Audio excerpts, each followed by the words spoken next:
ఓం శ్రీ సాయిరామ్. భగవాన్ శ్రీ శ్రీ శ్రీ సత్యసాయి బాబా వారి యొక్క దివ్య శ్రీ చరణాలకు మనందరి తరఫున హృదయపూర్వక ప్రణామములు. అహం సత్యబోధక చెన్నై దివ్య జ్ఞాన యజ్ఞము దైనందిన ఆధ్యాత్మిక సత్సంగ కార్య నిర్వహణ వేదిక. ఈరోజు దానిలో భాగంగా మనకు ప్రత్యేక కార్యక్రమము గురు చరిత్ర పారాయణము. సమయము అంటే పారాయణ సమయము 3/7/25 నుండి 9/7/25 వరకు కొనసాగుతుంది. దానిలో భాగంగా ఈరోజు 4వ రోజు పారాయణానికి మనం సిద్ధంగా ఉన్నాం. తేదీ 6/7/25 ఆదివారము. చాప్టర్స్ 26 నుంచి 34 వరకు చాప్టర్స్ పారాయణ వాడు జరుగుతుంది. ఈరోజు పారాయణ చేసేటువంటి అభ్యర్థులు శ్రీమతి జిఎం లక్ష్మి గారు, సాయిరాం, రాయపూర్. శ్రీమతి ఎం రాధ గారు, సాయిరాం, వైజాగ్. శ్రీ కె రామ్మోహన్ రావు గారు, సాయిరాం, రాజమండ్రి. వీరు పారాయణకు సిద్ధంగా ఉన్నారు. వీరి పారాయణకు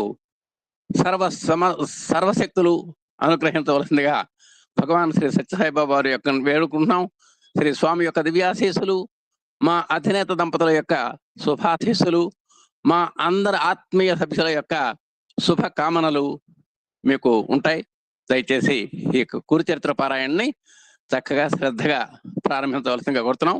అందరూ మైకులు చక్కగా దగ్గర పెట్టుకొని పారాయణ చేయండి. ఓం శ్రీ సాయిరాం. మొదటిగా శ్రీమతి జిఎం లక్ష్మి గారు, సాయిరాం, రాయపూర్. సాయిరాం. గురు బ్రహ్మా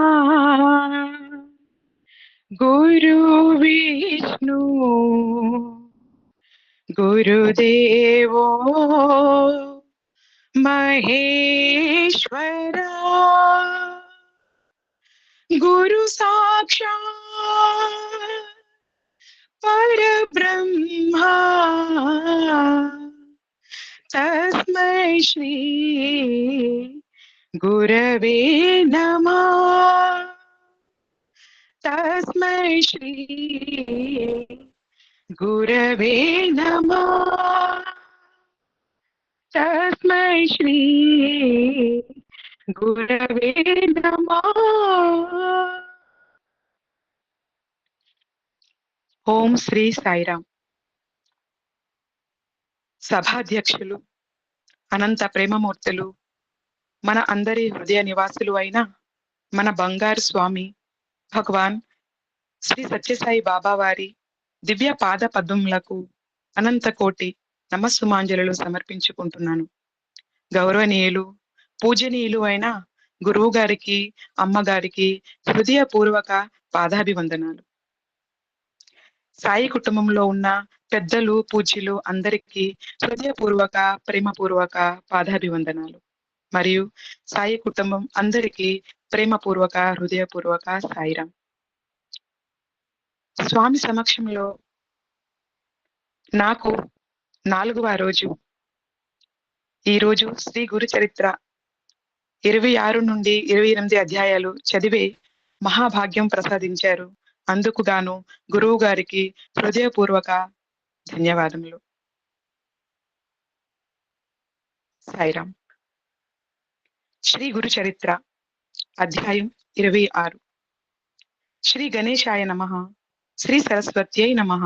శ్రీ గురుభ్యో నమః. నామధారకుడు పట్టారాని ఉత్సుకతతో, స్వామి, శ్రీగురుడు విద్యావంతులైన ఆ మూర్ఖులను ఎలా సమాధానపరిచారు అని అడిగాడు. అందుకు సిద్ధముని ఇలా చెప్పారు. శ్రీగురుడు కొంచెం తీవ్రమైన కంఠంతో ఆ మూఢులకి ఇలా బోధించారు. నాయనలారా, మీరు ఈ విధంగా మాట్లాడడం దుస్సాహసమే అవుతుంది. ఎవరైనా వేద విధులమనుకోవడం దురహంకారమే.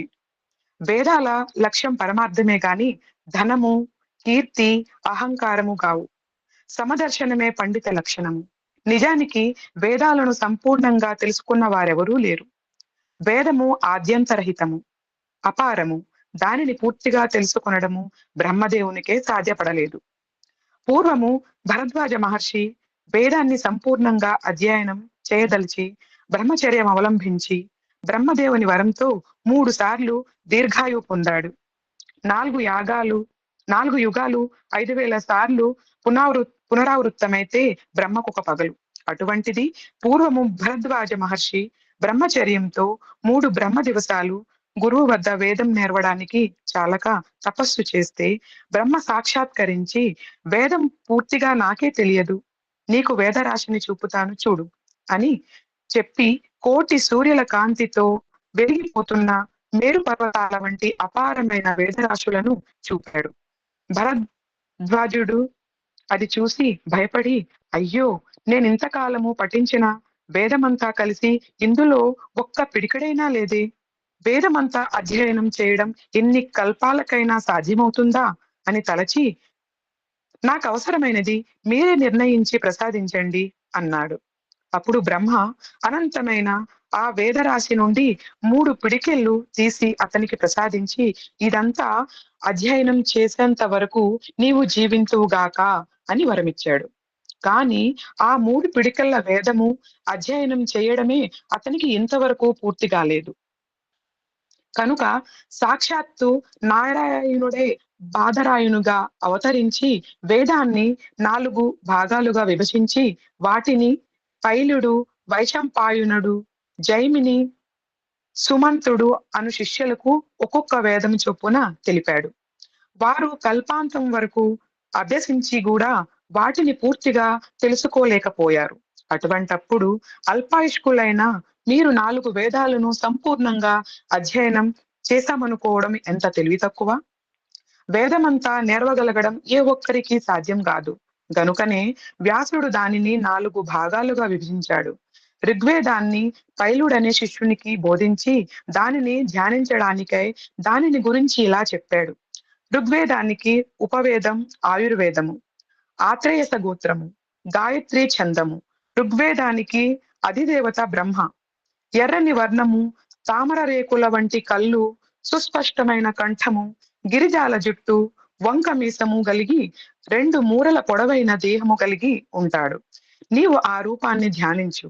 దీనిలో చర్చ, శ్రావకము, చర్చకము, శ్రవణీయ పారము, క్రమపారము, జట, రథక్రమము, దండక్రమము అనే భాగాలున్నాయి.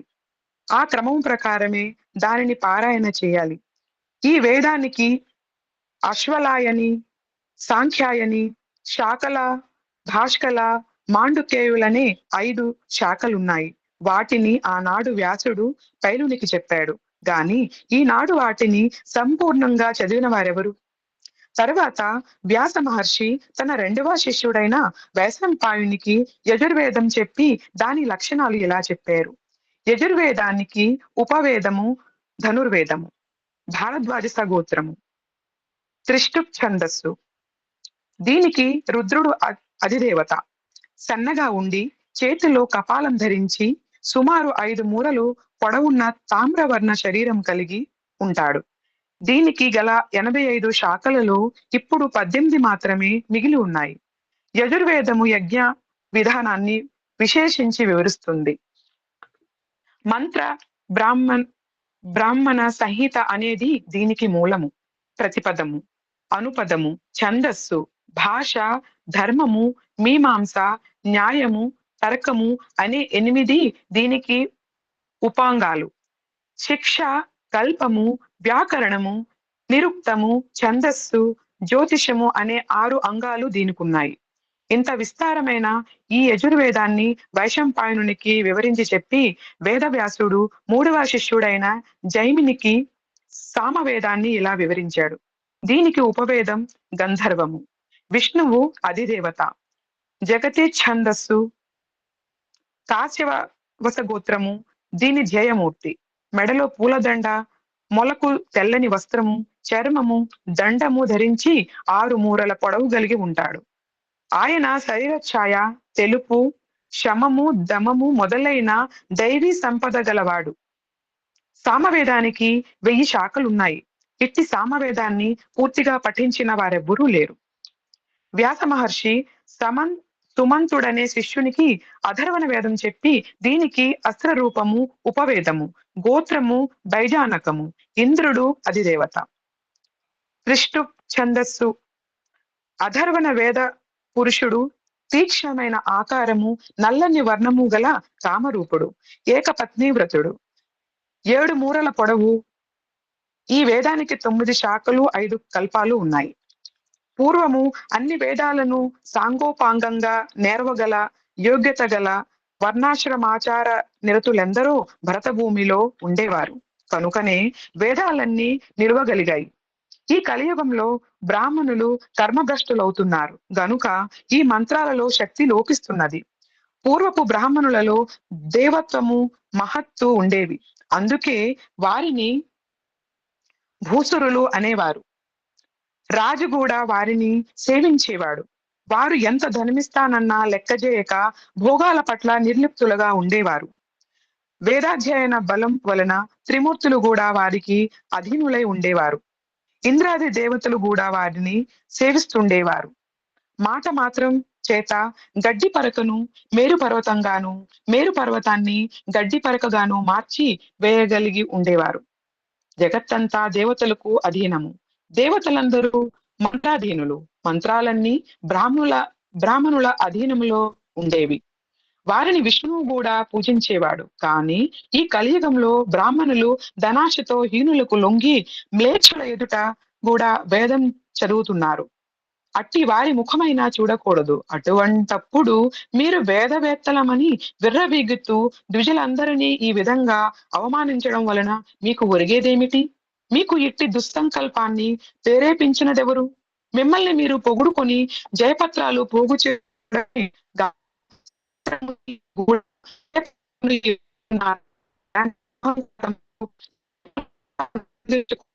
ఇకనైనా కానీ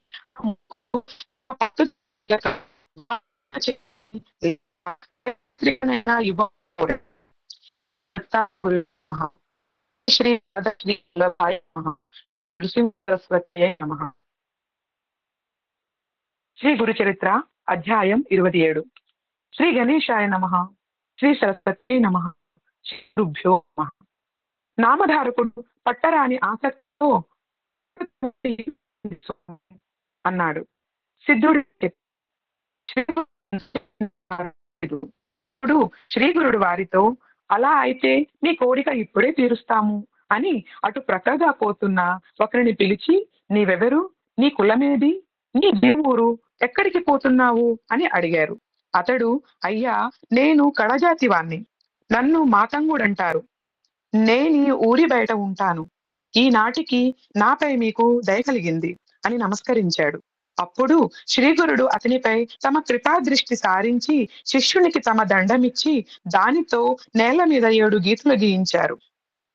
అప్పుడా చండాలుని మీద విభూతి చల్లి వానిని ఒక్కొక్క గీత దాటమని చెప్పారు. అతడు మొదటి గీత దాటగానే ఆయన, నీవెవరు అని అడిగారు. నేను వనరక్షకుడైన భిల్లుడను అన్నాడతడు. అతడు 2వ గీత దాటి, నేను రావణుడనే కిరాతకుణ్ణి అన్నాడు. 3వ గీత దాటి, నేను గాంగేయుడనే జాలరిని అన్నాడు.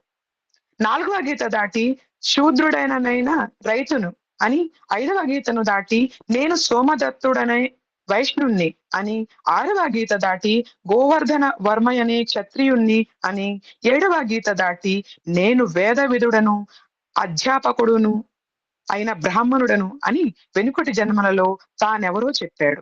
అప్పుడు శ్రీగురుడు, నీవు వేదజ్ఞుడు అయితే వాదంలో ఈ ఉప్పులను జయించు అన్నారు. అతడు వెంటనే వేదగానం చేసి వారితో చర్చకు సంసిద్ధుడయ్యాడు. అది చూచి ఆ కుపండితులకు భయంతో నోరెండింది. కడుపులో నొప్పి ఆరంభమైంది. అప్పుడు వారు స్వామి పాదాలపై పడి, స్వామి, సాక్షాత్తు పరమేశ్వరులైన మేము ధిక్కరించాము, బ్రాహ్మణులను దూషించాము. మాకు విద్య నేర్పిన గురువు ఆదేశము ఉల్లంఘించి మ్లేచ్ఛుల ఎదుట వేదం చెప్పి అతని సత్కారానికే ఆశపడ్డాము. మీరు సర్వ సమర్థులు. మీ మహిమను తెలుసుకొనడము మా తరము కాదు. మమ్మల్ని ఉద్ధరించండి అని వేడుకున్నారు. అప్పుడు స్వామి, మీరు బ్రాహ్మణ దూషణ, ధర్మోల్లంఘన చేసి ఎందరినో బాధించారు గనుక ముందు జన్మలో బ్రహ్మరాక్షసులవుతారు. చేసిన కర్మ అనుభవించక తప్పదు గదా అన్నారు. అప్పుడు వాళ్ళిద్దరూ శ్రీగురుని పాదాలపై పడి, తమను కరుణించి తరుణోపాయం చెప్పమని ప్రార్థించారు. అప్పుడు స్వామి, విప్రులారా, మీకు పశ్చాత్తాపం కలిగింది కదా? మీ పాపంలో ఆనందించండి. ఇప్పుడు రక్తాక్షలుగా ఒక బ్రాహ్మణుని వలన వేదంలోని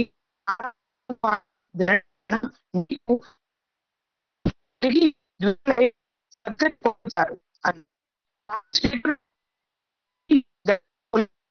చేరేసరికి వారిద్దరికి గుండె నొప్పి నదీ తీరానికి అది తీవ్రమై మరణించి రాక్షసులై 12 సంవత్సరములు అక్కడే నివసించారు.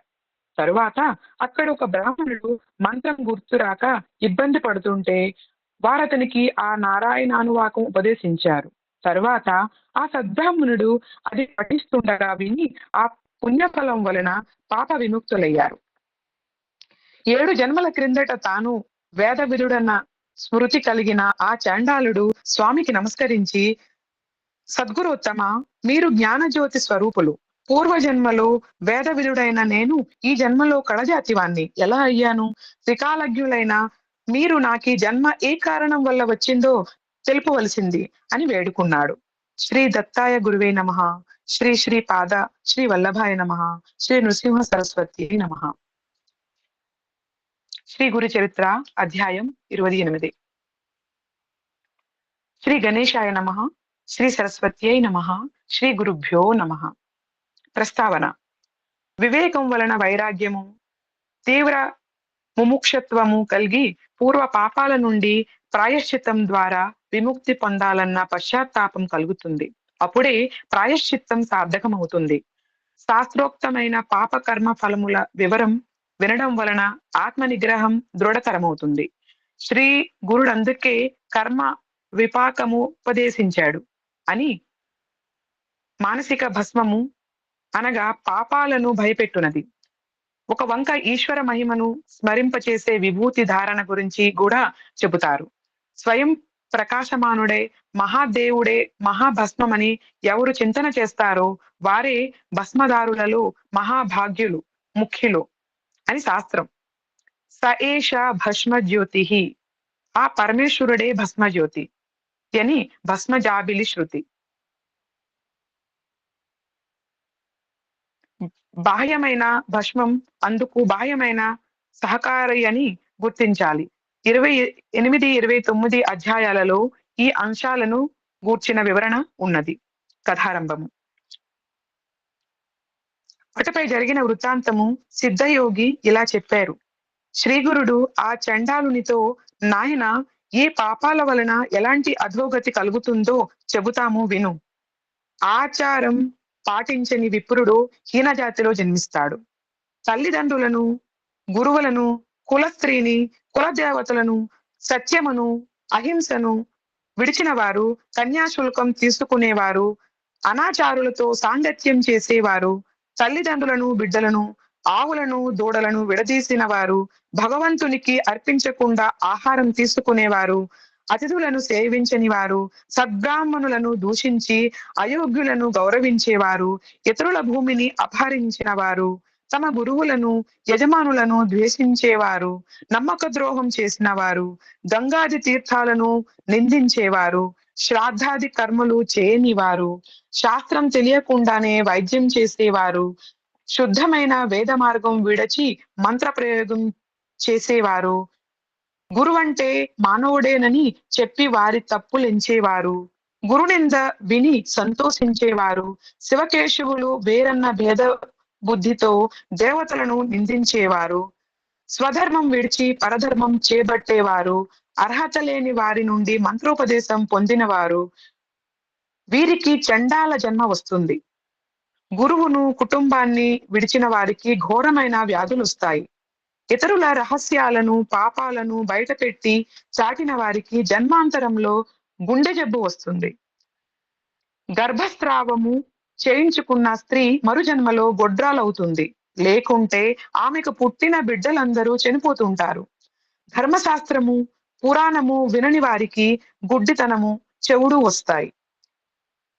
పతితులతో స్నేహం చేసిన స్త్రీ గాడిదగాను, బ్రహ్మహత్య వలన క్షయరోగము, ధర్మ విరుద్ధమైన రతి వలన కుష్ఠరోగము, నమ్మక ద్రోహం వలన అన్నద్వేషము, అజీర్ణము కలుగుతాయి. ఇతరుల సేవకుల మనస్సులను విరచి వారి చేత తమ సేవ చేయించుకునే వారికి చెరసాల ప్రాప్తిస్తుంది. పుణ్యకర్మలను నిరసించేవారు, వారి మాటలు నమ్మిన వారు, ప్రజాహిత కర్ములైన చెరువులు, బావులు, తోటలు, మార్గాలు, యజ్ఞాలను ధ్వంసం చేసేవారు, ఏకాదశి మొదలగు దినములలో వ్రతాలలో పగలు భుజించేవారు, దానమిచ్చి దానిని తిరిగి స్వీకరించేవారు, ఇచ్చిన మాట తప్పేవారు, పరధర్మమును అనుష్ఠించేవారు, తమ పుణ్యాలు ఇతరుల పాపాలు ఏకరువు పెట్టేవారు, దాంభికుడు, దుస్సంగుడు, యంత్ర మంత్రాలతో ఇతరులను చంపేవారు, కర్మభ్రష్టులు, ఇతరులకు సంతాపం కలిగించేవారు మరణించాక యమలోకంలో సూక్ష్మ శరీరంతో శిక్షలనుభవించి తరువాత చండాల యోనులలో జన్మిస్తారు. నామధారకుడు, స్వామి, నాకొక సందేహం ఉన్నది, కానీ కథ కంఠరాయమని అడగడానికి సందేహిస్తున్నాను అన్నాడు. సిద్ధుడు, నీవు అడగడం వలన కలిగే అంతరాయం కంటే మనస్సులోని సందేహం వలన నీ శ్రద్ధ చలించే ప్రమాదమే ఎక్కువ, కనుక సందేహ నివృత్తి చేసుకోవడమే శ్రేష్టం అన్నారు. అప్పుడు నామధారకుడు, స్వామి, మరణం తర్వాత పూర్వకర్మ ఫలాన్ని యమలోకంలో ఒకసారి అనుభవించాక మరుజన్మలో చండాల యోనిలో జన్మించి మరొకసారి అనుభవించడం సమంజసమా అన్నాడు. అందుకు సిద్ధుడిలా వివరించాడు. భౌతిక దేహం ఒక పరిమితిలోని కష్ట సుఖాలను మాత్రమే అనుభవించగలదు. అందుకే దానిని మరణావధి శరీరం లేక పతనావధి శరీరం అంటారు. దీనితో అనుభవించే వీలులేని అపారమైన కర్మఫలాన్ని పరలోకంలో సూక్ష్మమైన యాతనా శరీరంతో జీవుడు అనుభవిస్తాడు. భౌతిక శరీరంతో అనుభవించవలసిన వాటిని మరల జన్మించి అనుభవిస్తాడు. నామధారకుడు, ఏ పాపాల వలన ఏ జన్మలొస్తాయో ఉదహరించండి అంటే సిద్ధుడిలా చెప్పారు. ఏమి చేస్తే చండాల జన్మ కలుగుతుందో కొంత చెప్పాను. అంతేగాక క్రోధము, శూద్ర స్త్రీల పట్ల కామాసక్తి, ఎద్దు నెక్కుట, అల్లము, ఆకులు మొదలైన రసవస్తువులను, వేదాలను అమ్ముట, భగవదర్పితము గాని ఆవు పాలు త్రాగుట, నిషిద్ధాన్నము, దుర్మార్గుల నుండి దానం స్వీకరించడము, ఇతరుల జీవనాధారం అపహరించడము, సంధ్యాకాలంలో నిద్రించడము బ్రాహ్మణుడికైనా మరుజన్మలో చండాల జన్మ కలిగిస్తాయి. యమలోకంలో అనుభవించే శిక్షలు 8,40,00,000. వీటిలో ప్రధానమైనవి 21. పాపి మరణించగానే యమభటులు వాడి ప్రాణాలను యాతనా శరీరంలో బంధించి అడుగుబెట్ట వీలు లేని భయంకర మార్గంలో తీసుకుపోతారు. వాడు ఆకలి దప్పుల వలన నడవలేక నడుస్తుంటే యమభటులు వాణ్ణి భయపెడతారు. వాడు మూర్చబోతే వాణ్ణి లేపి చీము, నెత్తురు ప్రవహించే వైతరణి నదిలో ముంచుతూ లాక్కుపోతారు. ఇలా యమలోకంలో శిక్షలను అనుభవించాక వాడు భూమిపై జన్మిస్తాడు, లేక వాసనా బలం వలన భూతంగానో ప్రేతంగానో ఉండి శిక్షను అనుభవిస్తాడు. గురుద్రోహి, విప్రులను పరాభవించిన వాడు బ్రహ్మ రాక్షసులవుతారు. హీనులను సేవిస్తే గాడిదగాను, అతిథిని విడిచి భుజిస్తే కోడిగాను, ద్రవ్యాపహారి ఒంటెగాను, ఫలపత్రాదులు దొంగలిస్తే కోతిగాను, తేనె దొంగలిస్తే పక్షిగాను, మాంసం అపహరిస్తే గ్రద్దగాను, అన్నం అపహరిస్తే మిడతగాను, జలం అపహరిస్తే చాతక పక్షిగాను, ధాన్యం అపహరిస్తే మిడతగాను, విషం అపహరిస్తే తేలుగాను జన్మిస్తారు. స్వర్ణాపహారి క్రిమి కీటకాదులుగాను పక్షిగాను పుడతాడు. గడ్డి దొంగలిస్తే పశువుగాను, మంత్రరహితంగా భుజిస్తే కాకిగాను, మిత్రద్రోహి గ్రద్దగాను జన్మిస్తారు. హంతకుడు క్షయరోగిగాను, గ్రంథచోరుడు గ్రుడ్డిగాను, గణార్ధచోరుడు గండరోగిగాను, పరద్రవ్యావహారి సంతానహీనుడుగాను, వస్త్రచోరుడు చర్మరోగిగాను అవుతారు. అసత్యమాడేవాడు, ఆహారం దొంగలించేవాడు గుల్మ రోగులవుతారు. నూనె అపహరిస్తే సుఖరోగము, విశ్వాసఘాతకునికి వాంతులు, దైవధనం అపహరిస్తే పాండురోగము వస్తాయి. రోగాలన్నీ పాప ఫలితాలే. పరస్త్రీ గమనము వలన 100 జన్మలు కుక్కగా పుడతారు. పరస్త్రీ భగదర్శనం వలన గుడ్డితనము, బంధు భార్యా గమనం వలన గాడిద, పాము జన్మలు, పరస్త్రీ ఆలింగనం వలన గుండెపోటు కలుగుతాయి. నామధారకుడు శ్రద్ధగా విని, స్వామి, ఇది వరకు తెలుసో తెలియకో పాపం చేస్తే దానిని పోగొట్టుకునే ఉపాయమే లేదా అన్నాడు. అందుకు సిద్ధుడు, త్రివిక్రమ భారతికి కూడా ఈ సందేహమే కలిగింది. ఆయన అడిగితే శ్రీ గురుడిలా చెప్పారు, నాయన, నిజమైన పశ్చాత్తాపమే అందుకు మొదటి మెట్టు. అటు తర్వాత వెనుక తాను ఆ చేసిన పాపానికి ప్రాయశ్చిత్తం చేసుకుని తప్పును సభలో ఒప్పుకొని సభ విధించిన శిక్షను అనుభవించాలి. తగిన కృత్యాది వ్రతాల చరిస్తే పాపం నశిస్తుంది. అలా చేయడానికి తగిన శక్తి లేకుంటే గోదానం వలన గాని, లేక గోవు యొక్క వెలను దానం చేయడం వలన గాని పాపం పోతుంది. దశ స్నానాలు, 200 ప్రాణాయామాలు, సువర్ణ దానాలు వలన కొంత పాపం నశిస్తుంది. సద్గురు సేవ వలన మాత్రం మహా పాపాలు కూడా మటుమాయమవుతాయి. అంతటి సాధనం ఇంకొకటి లేదు. ప్రజాపత్య కృత్యం అంటే మొదటి 3 పగళ్ళు, తరువాత 3 రాత్రుల యందు మాత్రమే భుజించాలి. తర్వాత 3 రోజులు ఆయాచితంగా వచ్చినదే భగవత్ ప్రసాదంగా తింటూ ఉపవసించాలి. మరి 3 రోజులు పూర్తి ఉపవాసం చేయాలి. 10,000 గాయత్రి జపము, అందులో 10వ వంతు గాయత్రి హోమము చేసి 12 మంది బ్రాహ్మణులకు భోజనం పెట్టి గోదానం గాని, లేక గురిగింజ ఎత్తు బంగారం గాని దానం ఇవ్వాలి. శుక్ల పాడ్యమి నాడు ఒక ముద్దతో మొదలుపెట్టి పూర్ణిమ వరకు రోజుకొక ముద్ద పెంచుకుంటూ రావాలి. పౌర్ణమి నాడు 15 ముద్దలు భుజించాక మరలా రోజుకొక ముద్ద తగ్గించుకుంటూ వచ్చి అమావాస్య నాడు ఉపవసించాలి. ఇలా చంద్రకళలను అనుసరించి భుజించడం చాంద్రాయన వ్రతం. అసలు పగలు 12, రాత్రి 15 ముద్దలు తీసుకొనడమే ఆరోగ్యానికి మంచిది.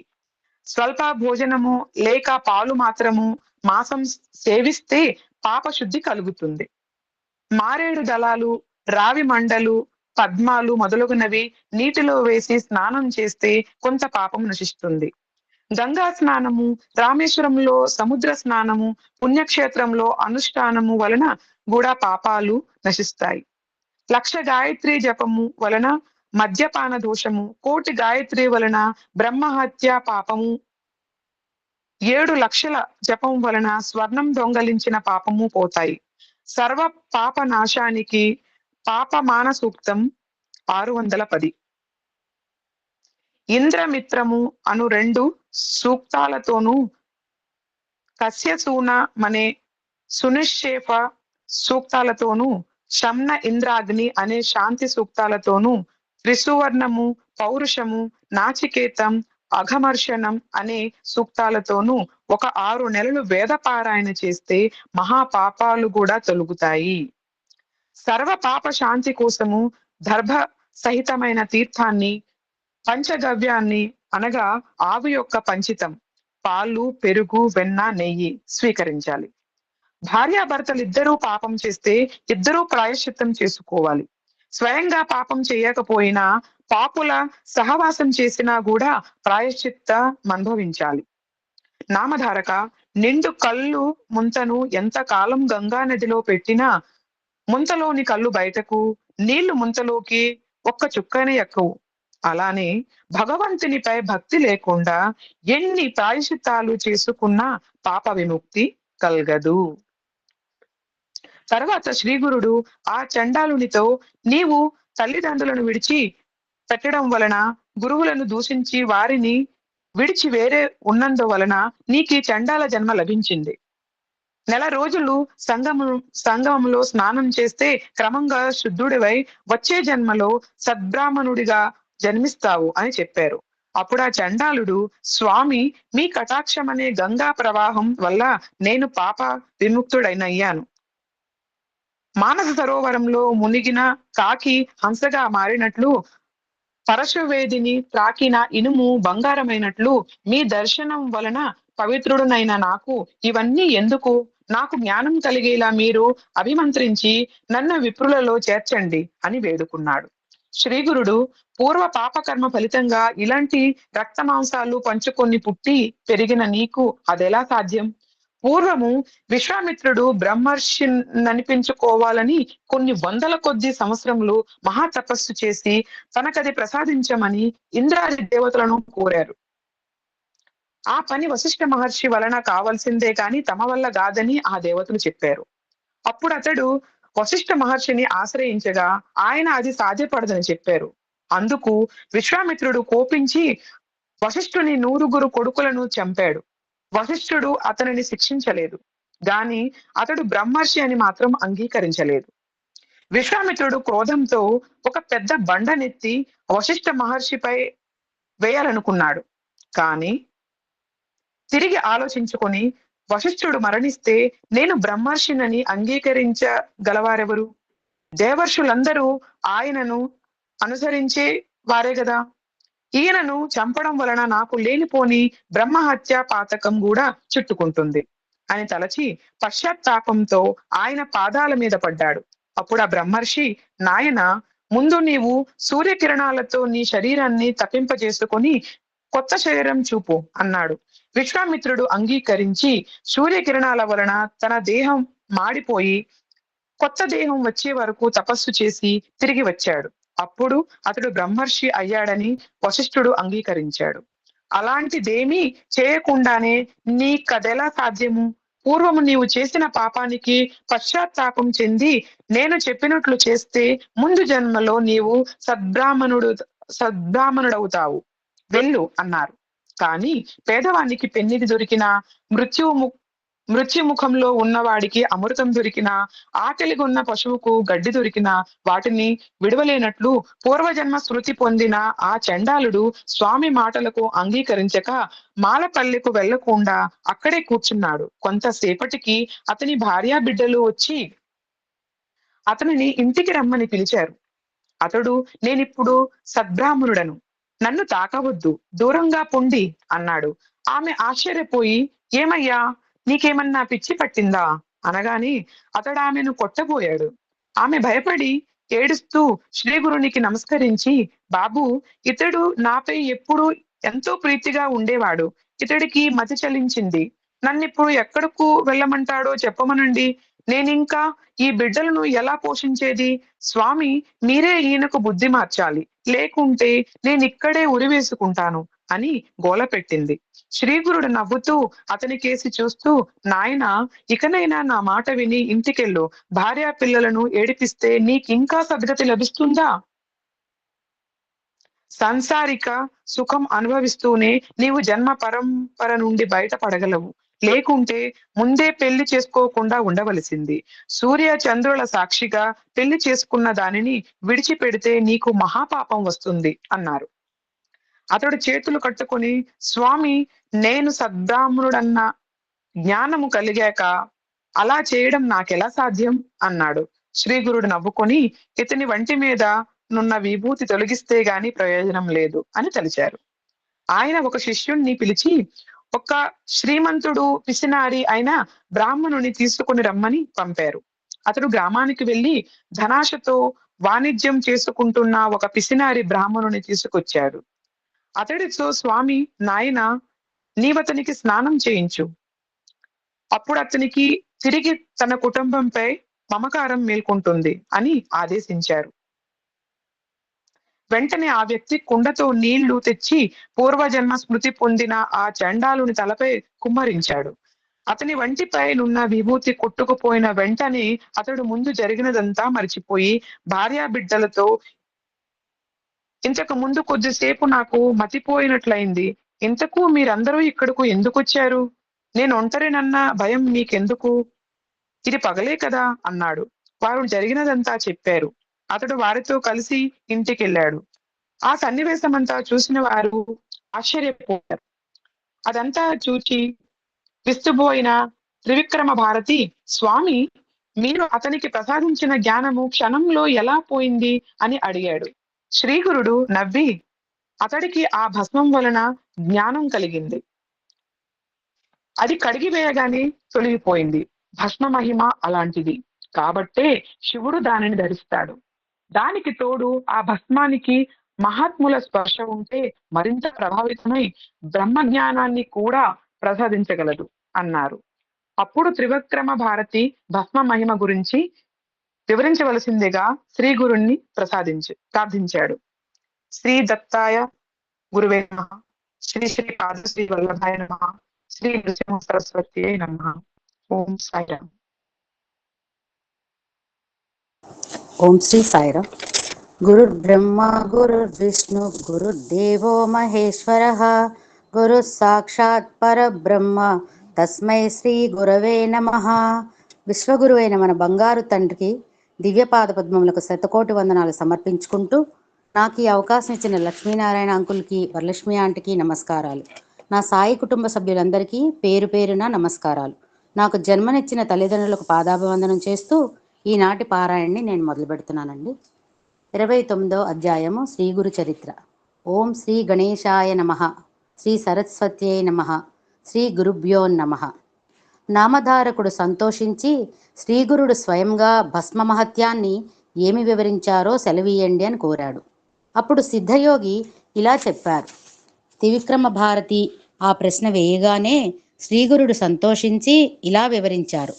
పూర్వం కృతయుగంలో వామదేవుడనే మునీశ్వరుడు జీవన్ముక్తుడై ఆత్మానందంలో తేలియాడుతూ ఉండేవాడు.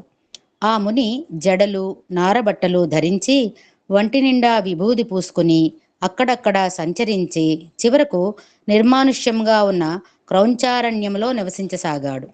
ఆ అడవిలో ఒక బ్రహ్మ రాక్షసుడు కనిపించిన ప్రాణినల్లా చంపి తింటూ ఉండేవాడు.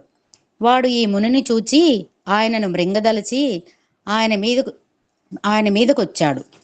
ఆ ముని నిర్లిప్తుడుగా చూస్తూ ఉండిపోయాడు. అతడు చంపడానికై ఆయనను త్రాకగానే ఆయన శరీరం మీది భస్మం అతనికి అంటుకున్నది. వెంటనే ఆ రాక్షసునికి పూర్వజన్మ స్మృతి కలిగినది. ఈ ప్రపంచంలో ఏదైనా లభిస్తుందేమో గాని సత్పురుషుల దర్శనం లభించడం ఎంతో కష్టం. అన్ని ఘోరపాపాలు చేసిన ఆ రాక్షసునికి కూడా ఆ ముని యొక్క స్పర్శ తగలగానే అతడి హృదయం శాంతించి విశేషమైన జ్ఞానం ఉదయించింది. అతడు ఆ మునిశ్రేష్ఠుని పాదాలపై పడి, గురుత్తమా, నీవు సాక్షాత్తు భగవంతుడవు.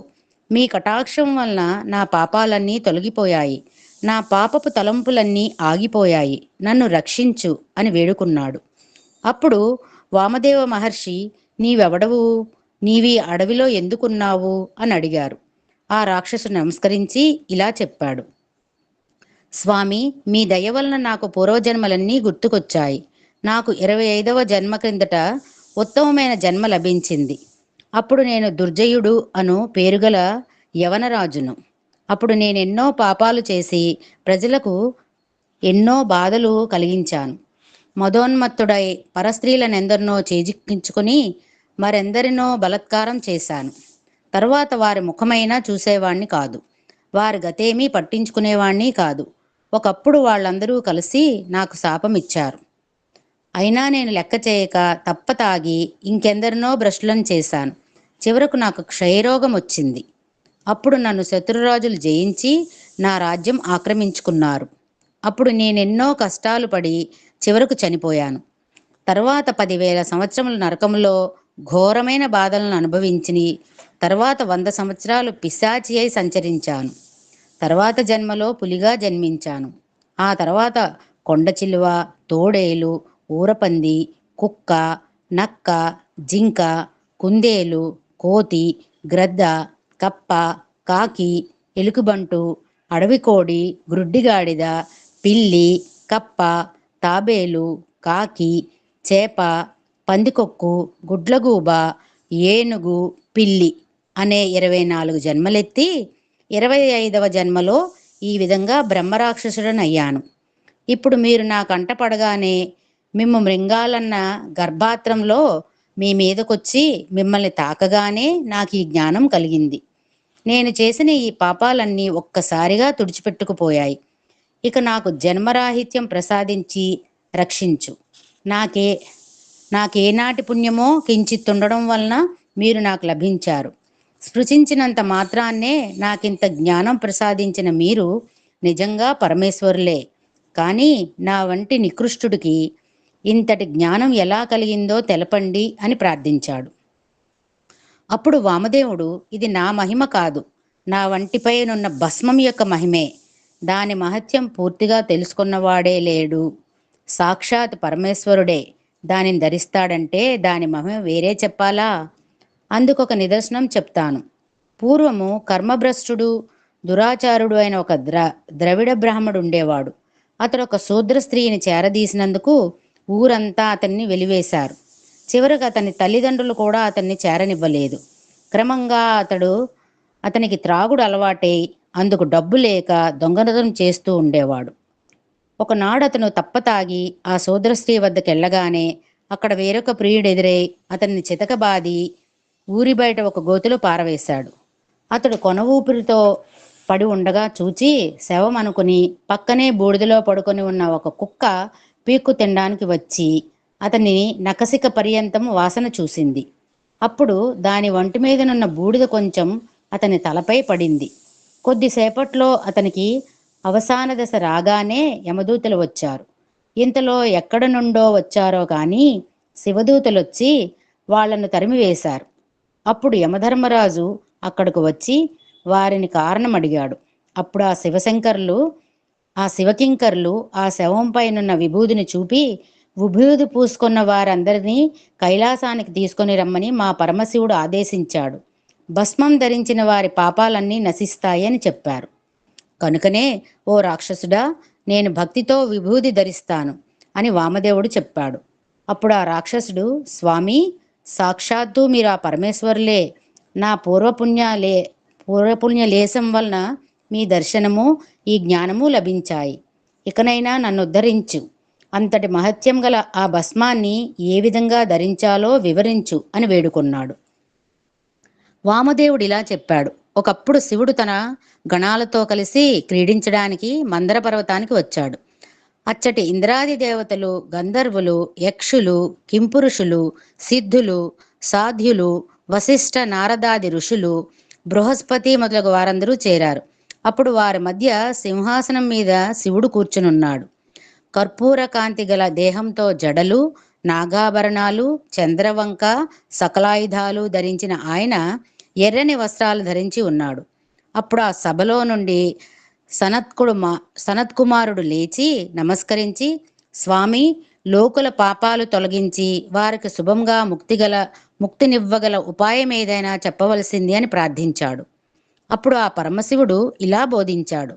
సులభంగా 4 పురుషార్థాలను ప్రసాదించగలిగినది భస్మంతో త్రిపుండ్రాలు ధరించడం, భస్మం కోసమని సంకల్పించిన గోమయం అంటే ఆవు పేడ సేకరించి దానితో హోమం చెయ్యాలి. అలా చేయగా వచ్చిన భస్మాన్ని సద్యోజాతం అనే మంత్రంతో చేతిలోకి తీసుకొని అగ్నిరీత్యా అనే మంత్రంతో అభిమంత్రించి మానసోక్త అనే మంత్రం చదువుతూ దాని బొటనవేలితో నలిపి త్రయంబకం అని చెబుతూ శిరస్సును ధరించాలి. తర్వాత త్రయాయుషం, జమదగ్నే అనే మంత్రాలతో త్రిపుండ్రాలు ధరించి ఆ మూడింటిలో ఏ రేఖ కూడా కనుబొమ్మల కొనలు దాటకూడదు. ఆ రేఖల్లో మొదటిది, చివరిది, మధ్యమ, అనామిక అనే వేళ్లతో అద్దుకున్నాక అప్పుడు బొటనవేలితో కుడివైపు నుండి ఎడమ పక్కకు మధ్యరేఖ దిద్దుకోవాలి. వీటిలో మొదటి రేఖకు ఆకారము వర్ణము. గార్హపత్యాగ్ని, భూతతత్వం, రజోగుణం, ఋగ్వేదం, క్రియాశక్తి, ప్రాతఃసదనము, బ్రహ్మదేవత. రెండవ రేఖకు ఉకారము వర్ణము.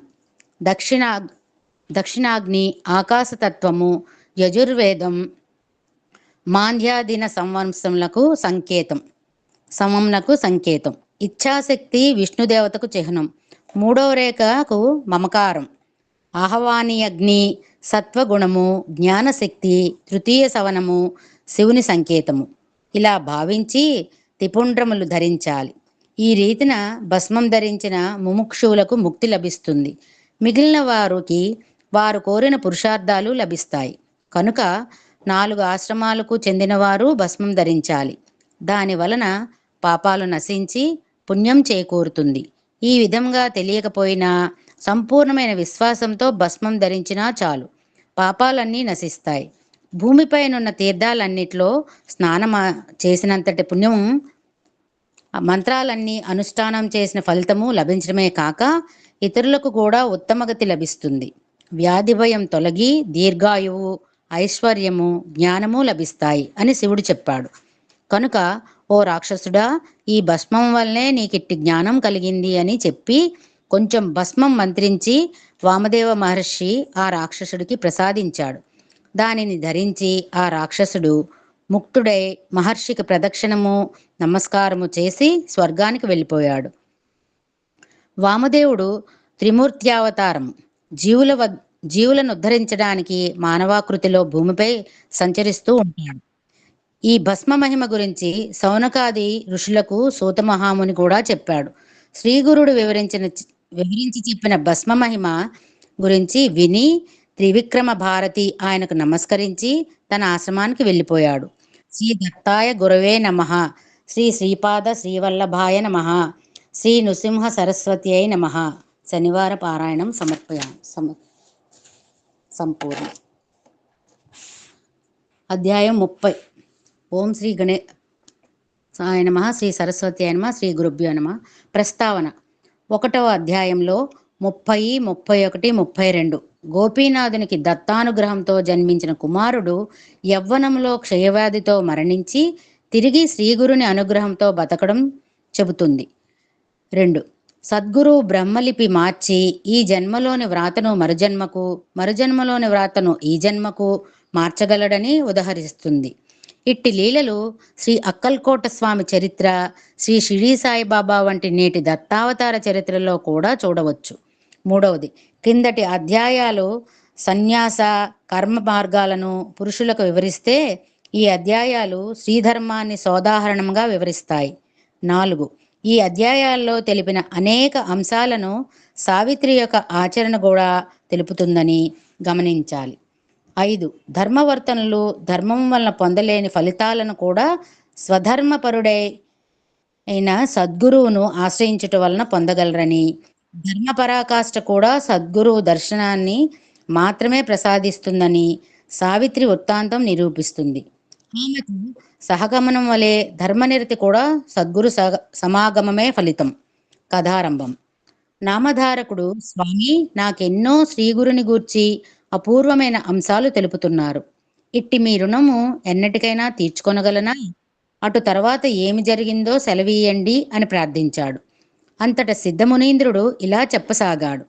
నామధారక, శ్రీగురు లీలలన్నీ చెప్పడం ఎవరితరమూ కాదు. నాకు చేతనైనంత వరకు చెబుతాను, విను. శ్రీగురుడు చూడడానికి మానవుని వలె కనిపిస్తున్నప్పటికీ ఆయన మహిమను బట్టి త్రిమూర్తి అవతారం అన్న కీర్తి నలుదిక్కులా వ్యాపించింది. భక్తులు ఎంతో దూర ప్రాంతాల నుండి వచ్చి వారి అనుగ్రహం వలన కోరినవన్నీ పొందుతున్నారు. దరిద్రులు ధనాన్ని, సంతానం లేని వారు సంతానము, రోగులు ఆరోగ్యము పొందుతున్నారు. అలాంటి వారిలో ఒకడి వృత్తాంతం చెబుతాను, విను. ముహురపురంలో గోడేనాథుడనే ఉరఫ్ గోపీనాథుడు సద్బ్రాహ్మణుడు ఉండేవాడు. అతనికి ఎందరో పిల్లలు పుట్టి చనిపోయారు. ఆ దుఃఖం భరించలేక ఆ దంపతులు శ్రీ దత్తాత్రేయ స్వామిని నిష్టగా పూజించారు. ఆ స్వామి అనుగ్రహం వలన కొంతకాలానికి వారికి ఒక చక్కని మగబిడ్డ కలిగాడు. అతనికి దత్తాత్రేయుడని పేరు పెట్టుకున్నారు.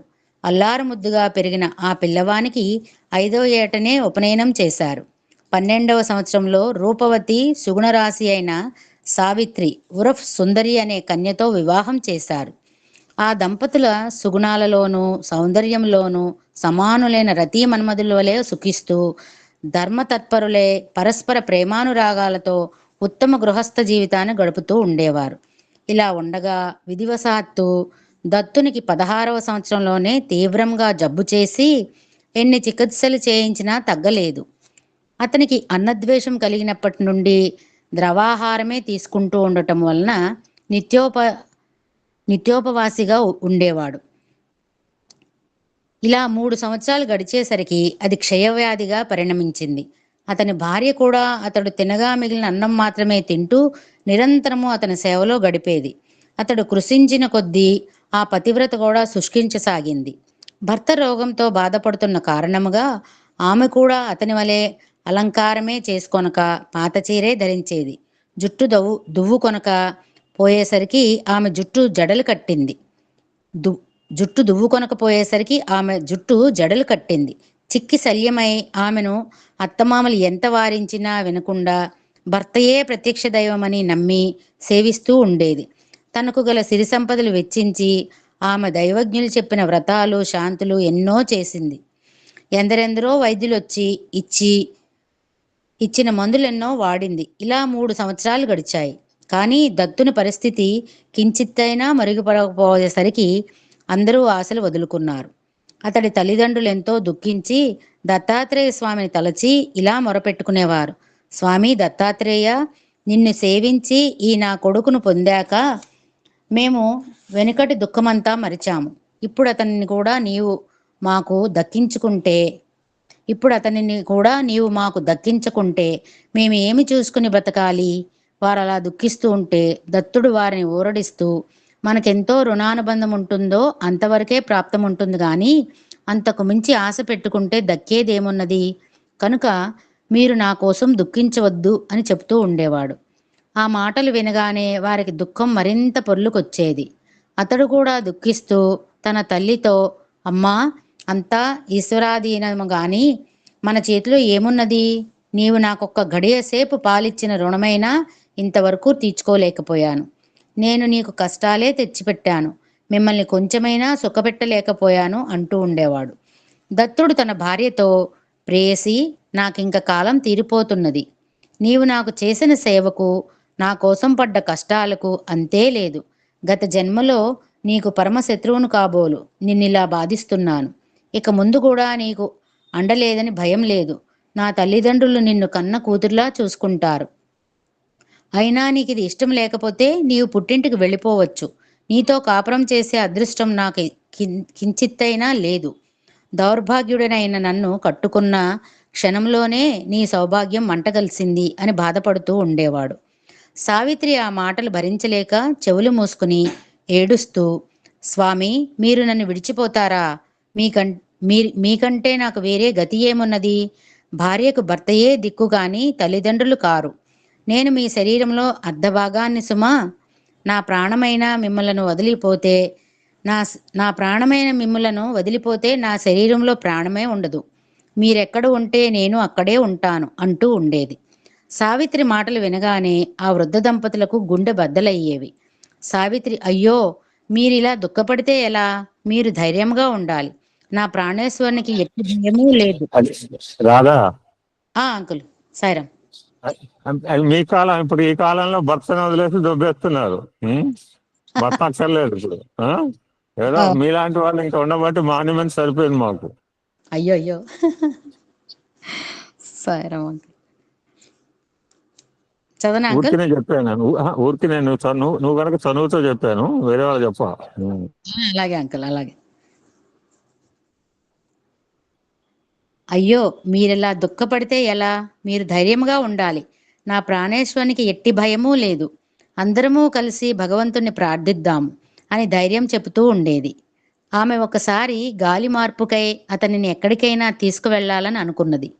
అప్పుడు ఒక గ్రామస్తుడు, మీరు దత్తభక్తులు కదా, దత్తావతారమైన శ్రీగురుని వద్దకు వెళ్ళండి, అక్కడెందరికో మంచి జరుగుతున్నది అని చెప్పాడు. అప్పుడు సావిత్రి అత్తమామలకు నమస్కరించి, గంధర్వపురంలో శ్రీ నృసింహ సరస్వతి అనే మహనీయులున్నారట. వారి అనుగ్రహం వలన నా భర్తకు మళ్ళీ ఆరోగ్యం కలుగుతున్న నమ్మకం నాకున్నది. మీరు అనుజ్ఞ ఇస్తే మేమిద్దరము అక్కడికి పోతాము. ఆ స్వామి మహిమ గురించి ఎందరెందరూ చెప్పగా విన్నాను. మేమక్కడకు వెళ్ళడానికి అనుజ్ఞ ఇవ్వవలసింది అని వారి కాళ్ళ మీద పడి వేడుకున్నది. ఆ వృద్ధులు తాము ఆశలు వదులుకున్న బిడ్డ ఎలాగైనా బతికితే చాలని అందుకు అనుమతించి తగిన ఏర్పాట్లు చేశారు. ఆమె తన అత్తమామలతో, మీరు ధైర్యంగా ఉండండి, ఆ గురుదేవుడే నా భర్తను రక్షించగలడు అని చెప్పి వారికి నమస్కరించి సెలవు తీసుకొని బయలుదేరింది. ఆ యువతి యొక్క ధైర్యానికి ఆ వృద్ధ దంపతులు అబ్బురపడి, అమ్మాయి, శ్రీదత్త స్వామి అనుగ్రహం వల్ల మా అబ్బాయి చిరంజీవి అగుగాక, సౌభాగ్యవతి భవ అని హృదయపూర్వకంగా ఆశీర్వదించి ఆమెకు వీడ్కోలు చెప్పారు. సావిత్రి తన భర్తకు శ్రమ కలగకుండా పల్లకీలో మెత్తని పడక ఏర్పాటు చేసి బోయీలను మెల్లగా నడవమన్నది. ఈ విధంగా వారు 3 రోజులు ప్రయాణం చేసి గంధర్వ నగరం సమీపించారు. సావిత్రి అక్కడా పల్లకీ దింపి శ్రీగురుని గూర్చి విచారిస్తున్నది. అంత దూరం ప్రయాణం చేసి డస్సినందువలన దత్తునికి రోగబాధలెంతో తీవ్రమయ్యాయి. అవసాన దశ సమీపించిందా అన్నట్లు అతడు బాధతో గిలగిల్లాడుతున్నాడు. ఎలాగో పల్లకీని గంధర్వపురం చేర్చి అక్కడొక చోట దింపి సావిత్రి త్వరగా వెళ్ళి శ్రీగురుడు ఎక్కడ ఉంటారు అని ఆ ఊరివారిని విచారించింది. వాళ్ళు స్వామి అనుష్ఠానానికి సంగమం వద్దకు వెళ్లారని చెప్పారు. అతనిని అక్కడకు తీసుకువెళ్దామని సావిత్రి పల్లకీ వద్దకు వచ్చేసరికి దత్తుడు మరణించాడు. పాపం, ఆమె గుండెలు బాదుకుంటూ ఏడుస్తున్నది. ఆమె పెట్టుకున్న ఆశలన్నీ పటాపంచలయ్యాయి. ఆ శోకం భరించలేక ఆమె కత్తితో పొడుచుకోబోతే అక్కడి వారందరూ అడ్డు వచ్చి ఆపారు. ఆమె దుఃఖిస్తూ, అయ్యో స్వామి, నాకిదేమి గతి? శ్రీగురుమూర్తి, మీరు ప్రాణరక్షకులని తలంచి గంపెడాశతో ఇంత దూరం కాళ్ళు ఇడ్చుకుంటూ వచ్చాను. కానీ నా పని దైవానుగ్రహం కోసం వెళ్ళిన వాని మీద ఆలయం విరిగిపడ్డట్లు, నీడను చేరబోయిన వాని మీద ఆ చెట్టు విరిగిపడినట్లు, మంచినీటికని పోయినవాడు మొసలి నోట పడ్డట్లు, నా భర్తను బ్రతికించుకోవడానికి ఇక్కడకు వచ్చిన నేను అతన్ని పోగొట్టుకున్నాను. నా గతి పులిబారి నుండి తప్పించుకున్న ఆవు, గోమాంసం తినే యవనుడి పాలిట పడినట్లు అయ్యింది. నాకు తెలియకనే నేను నా భర్తను చంపినదాన్నయ్యాను. వృద్ధులైన అత్తమామలకు ఒక్కగానొక్కడైన వారి బిడ్డను దూరం చేసి దేశం కాని దేశంలో దిక్కులేని చావు చచ్చేలా చేశాను అని హృదయ విదారకంగా ఏడుస్తున్నది. అప్పుడు అక్కడ చేరిన వారిలో కొందరు, అమ్మాయి, నీవిలా ఏడ్చినందువలన లాభమేమి? విధిలిఖితం విష్ణువినైనా విడిచిపెడుతుందా అని తెలియజెప్పాలని చూచారు. కానీ వయస్సులో చిన్నదైన ఆమెకు అతని సాహచర్యంలో మధురమైన స్మృతులు గుర్తుకు వచ్చి ఆమె హృదయాన్ని కలిచివేస్తున్నాయి. ఆమె దీనాతి దీనంగా వారందరితో, అయ్యలారా, ఇప్పుడు నేనెక్కడ ఎవరి అండన ఉండాలి? నా ప్రాణనాథుడు మరణించాక నేనెలా బతికేది? నా భర్త వంటి సుగుణ సంపన్నుడు ఈ లోకంలో మరెవ్వరూ లేరు. చిన్నప్పుడు గౌరీవ్రతము, వివాహమయ్యాక భవానీ పూజలు, అఖండ సౌభాగ్యవ్రతము అన్నీ ఎంతో శ్రద్ధగా చేశాను. ఆ పుణ్యమంతా ఏమైపోయింది? నా మాంగళ్య రక్షణ కోసం నా నగలన్నీ వదులుకున్నాను. అందుకు ఫలితం చివరికి నాకు ఈ పసుపు తాడైనా దక్కకపోవడమేనా అని దుఃఖిస్తూ ఆ శవం మీద పడి, స్వామి, నన్ను విడిచి ఎక్కడికి పోయారు? మీరు లేకుండా నేనెలా బ్రతకగలను? అయ్యో, ఈ వార్త విన్నంటనే మీ తల్లిదండ్రులు మరణిస్తారు. వారి బిడ్డను ఎలాగైనా బ్రతికించుతానని వారిని నమ్మించి మిమ్మల్ని ఇక్కడికి తీసుకొచ్చాను. నేను ఈ పని చేసినందువల్ల 3 ప్రాణాలను తీసిన దోషినయ్యాను. నేనిప్పుడు వారికి ముఖం ఎలా చూపేది? నేను మీతోనే వస్తాను అంటూ హృదయ విదారకంగా శోకిస్తున్నది. ఇంతలో అక్కడకు మెడలో రుద్రాక్షమాలలు, చేతిలో శూలము, శరీరం నిండా భస్మము ధరించిన ఒక తపస్వి వచ్చి సావిత్రికి ఇలా వివేకం ఉపదేశించాడు. పిచ్చిదానా, నీవిలా ఏమి ప్రయోజనము? నొసటి వ్రాత మారదు కదా, పోయిన ప్రాణం తిరిగి వస్తుందా? ఈ భూమి మీద చనిపోకుండా శాశ్వతంగా ఎవరు నిలుస్తారు? అయినా ఇతడు ఎక్కడికి పోయాడనుకుంటున్నావు? ఆలోచించు. అసలు నీవెవరు? ఎక్కడి నుంచి వచ్చావో చెప్పు. ప్రవాహంలో ఎక్కడి నుండో వచ్చి కలుసుకున్న కట్టెలాగా భూమిపై జీవులు కలుసుకుంటారు. కొద్ది సమయం కాగానే అలాగే విడిపోతారు. పక్షులు సంధ్యాకాలంలో గూటికి చేరుకున్నట్లు జీవులు మళ్ళీ ఎక్కడి నుండి వచ్చినవి అక్కడికి చేరుతాయి. నీటి నుండి వచ్చే బుడగల వలె ఈ శరీరాలు వచ్చి కొంతసేపు ఉండి మరలా నశించిపోయేవే కదా. పుట్టేవాడు, చనిపోయేవాడు వాటిలో ఎక్కడున్నాడు? అతడెవడు? మాయావసులై అలాంటి జీవులను నావాళ్ళు అనుకోవడం ఒక భ్రాంతి. ఇతని తత్వం ఆలోచించకుండా ఈ శరీరమే నీ భర్త అని అనుకుంటున్నావు. జీవుడు కర్మ వలన శరీరం ధరిస్తాడు.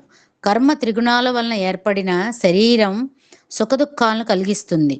గుణాలన్నవి మాయ వలన ఉన్నట్లు కనిపిస్తాయే కానీ నిజానికి లేనే లేవు. త్రిగుణాత్మకమైనది మాయే గాని ఆత్మ కాదు. పుట్టుక, చావు మొదలైనవి వికారాలే లేని ఆత్మకు త్రిగుణాలతో ఎట్టి సంబంధమూ లేదు. ఆ జీవుడు ఆ విద్య వలన కర్మబంధంలో చిక్కి ఈ సంసారంలో పడి ఈదులాడుతున్నంత వరకే సుఖదుఖాలు అనుభవిస్తాడు. మృత్యువంటావా? సుదీర్ఘమైన ఆయువు గల దేవతలు కూడా కల్పాంతరాల్లో నశించవలసిందే. ఇక మానవుడికి సంగతి చెప్పాలా? కాలం వలన పుట్టి దానికి అధీనమైన ఈ శరీరం స్థిరంగా ఉండటం ఎలా సాధ్యము? ఇలా కాలము, కర్మ మరియు త్రిగుణాలకు లోబడి ఉన్న ఈ భౌతికమైన శరీరం పుట్టినందుకు సంతోషం గాని మరణించినందుకు దుఃఖం గాని పొందదగినది ఏమీ లేదు.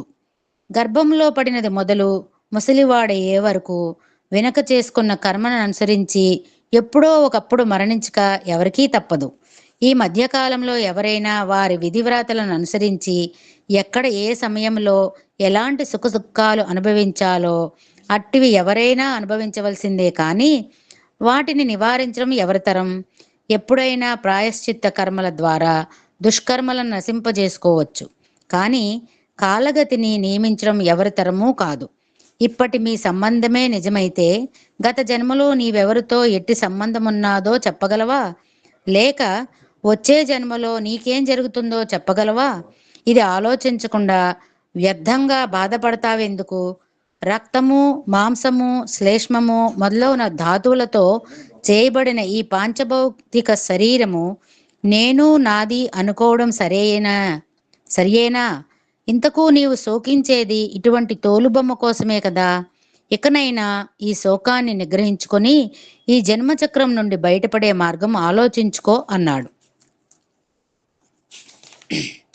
ఆ బోధ విని సావిత్రి కొంచెం తమాయించుకొని ఆ ముని పాదాలకు నమస్కరించి, స్వామి, నాకెలాగైనా తరుణోపాయం చెప్పండి. మీరు చెప్పినట్లే చేస్తాను. దయాసాగరా, నాకు నీవే తల్లివి, తండ్రివి. నేనీ సంసారం నుండి తరించే మార్గం ఉపదేశించండి అని వేడుకున్నది. శ్రీ దత్తాయ గురువే నమః. శ్రీ శ్రీపాద శ్రీవల్లభాయ నమః. శ్రీ నృసింహ సరస్వత్యై నమః.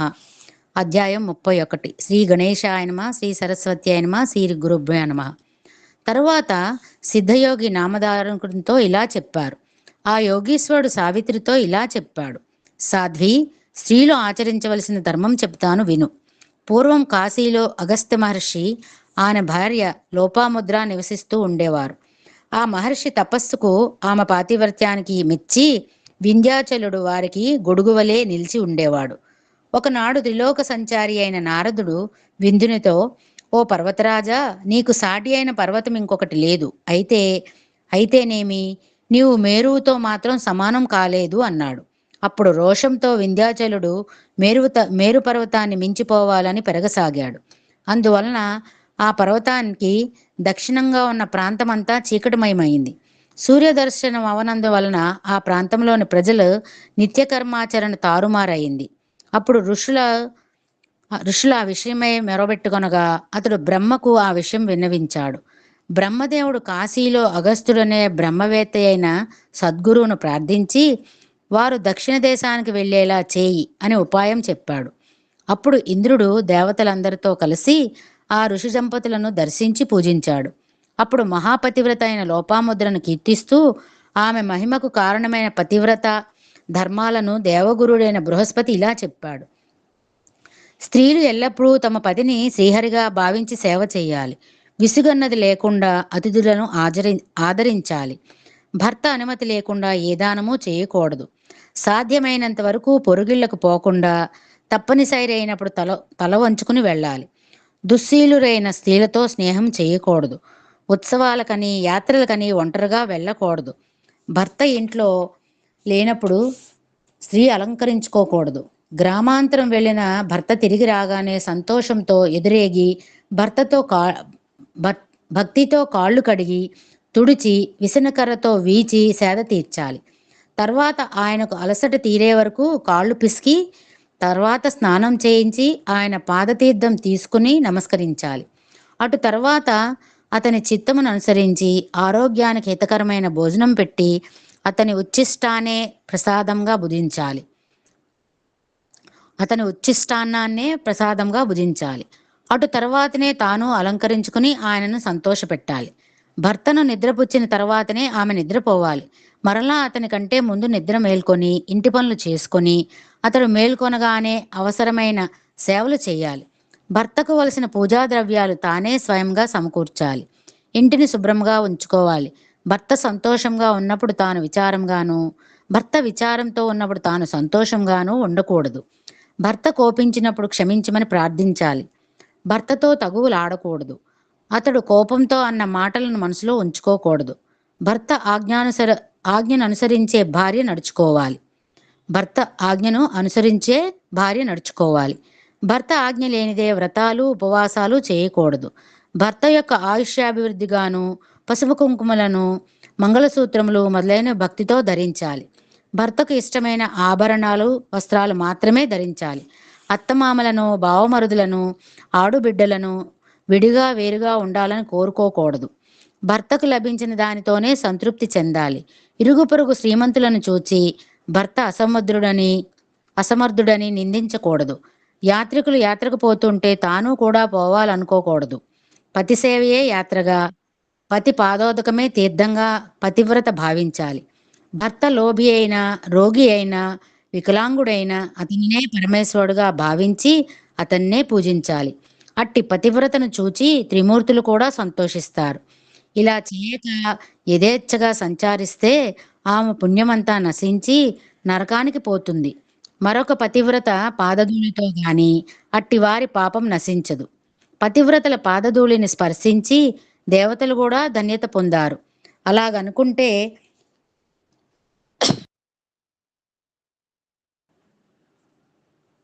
మరి యొక్క పతివ్రత పాదధూళితో గాని అట్టి వారి పాపం నశించదు. పతివ్రతల పాదధూళిని స్పర్శించి దేవతలు కూడా ధన్యత పొందారు. అలాగనుకుంటే రూపసులైన స్త్రీలు సృష్టిలో ఎందరూ లేరు. అయినా పతివ్రతల వల్లనే వంశమంతా ఉద్ధరించబడుతుంది. 7 జన్మల పుణ్యం వల్ల కానీ అట్టి ఇల్లాలు లభించదు. ఆమెను వివాహమాడిన భాగ్యశాలికి అన్ని పురుషార్థాలు సిద్ధిస్తాయి. అటువంటి భార్య లేకుండా యజ్ఞము మొదలైన ధర్మాలన్నీ సఫలం కాజాలవు. ఆమె నివసించిన ఇల్లే ఇల్లు. ఆమె లేని భవనమైన అడవితో సమానమే. ఆమె వలనే సత్సంతానము, ఊర్ధ్వలోకాలు లభిస్తాయి. ఆమెను చూడగానే భూమి తన సహజమైన కాఠిన్యం విడిచి అడుగులకు మడుగులొత్తుతుంది. ఆమె సహచార్యము వలన 7 జన్మల పాపం కూడా నశిస్తుంది. గంగా స్నానం వలన వచ్చే పుణ్యం కూడా పతివ్రతను దర్శించడం వలన కలుగుతుంది. శ్రీ దత్తగురవే నమః. శ్రీ శ్రీపాద శ్రీవల్లభాయ నమః. శ్రీ నృసింహ సరస్వత్యై నమః. సాయిరాం. ఓం శ్రీ సాయిరాం. శ్రీ గురుచరిత్ర అధ్యాయం 32. శ్రీ గణేశాయ నమః. శ్రీ సరస్వత్యై నమః. శ్రీ గురుభ్యో నమః. బృహస్పతి ఉద్దేశించిన స్త్రీ ధర్మాలను సిద్ధయోగి ఇంకా ఇలా వివరించారు. బృహస్పతి ఇంకా ఇలా చెప్పాడు: దేవతలారా, సతులకు భర్త మరణించినప్పుడు భర్తతో సహగమనం చేయడం ఉత్తమం. కానీ భర్త దూరదేశంలో ఉన్న, ఆమె గర్భవతి అయినా లేక ఆమెకు పాలు తాగే బిడ్డ ఉన్నా అప్పుడు మాత్రం సహగమనం చేయకూడదు. అటువంటి స్త్రీ యావత్ జీవితము విధవా ధర్మము పాటించినా కూడా ఆమెకు నిస్సందేహంగా అలాంటి ఫలితమే వస్తుంది. విధవా ధర్మాలు కూడా ఎంతో పుణ్యప్రదమైనవే. ఆమెకు జుట్టు తీయించుకోవడం ప్రధాన కర్తవ్యం. లేకుంటే ఆమె జుట్టు అనే త్రాడుతో భర్తను కట్టివేసిన దోషం వస్తుంది. కత్తించిన భర్త కూడా పతితుడు అవుతాడు. అప్పటి నుండి ఆమె నిత్యము తలస్నానము, ఒక పూట భోజనము చేస్తుండాలి. అది కూడా స్వల్పంగా తింటే మరింత శ్రేష్టం. ప్రాణాలు నిలుపుకోవడానికి ఎంత అవసరమో అంత మాత్రమే తినాలి.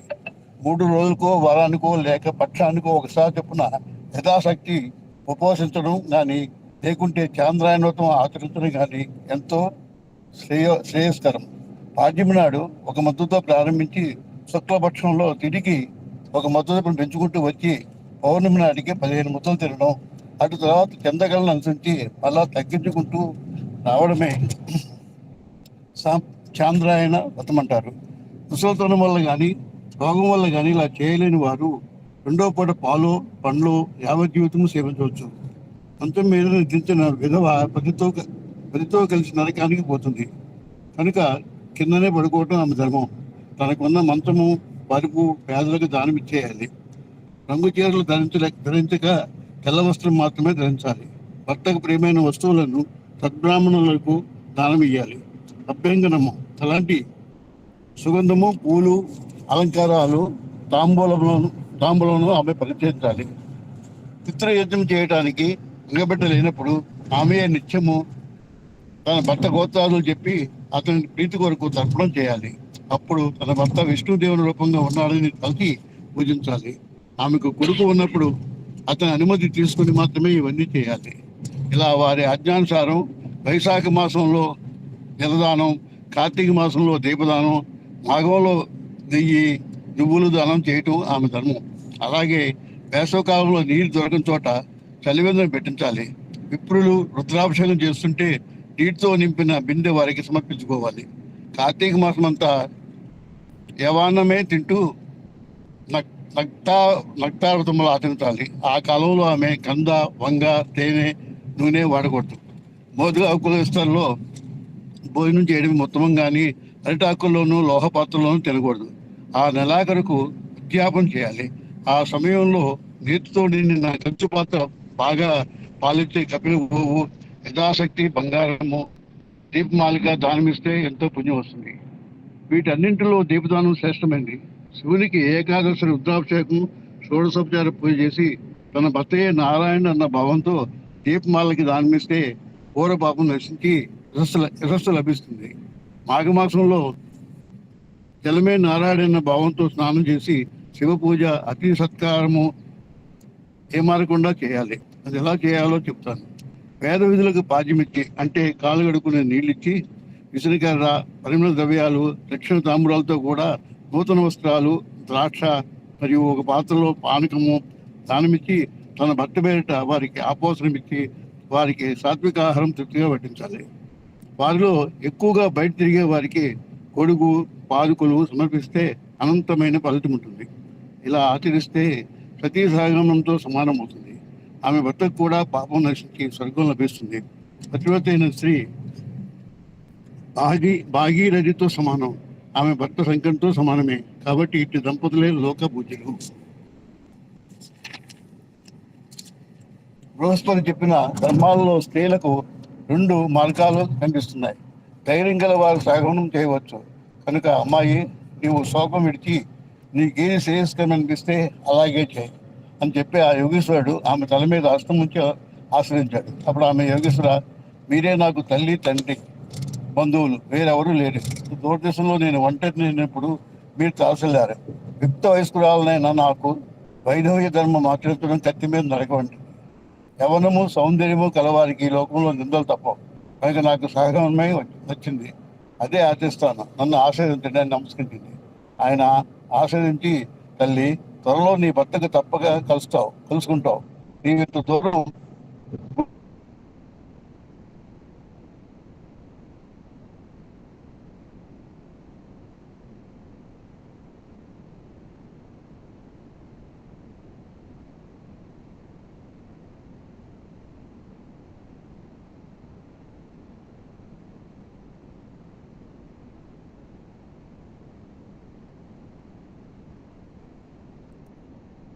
నీవు ఇంత దూరం గురు దర్శనం కోసం వచ్చావు, కానీ విధివసాన జరగాలి.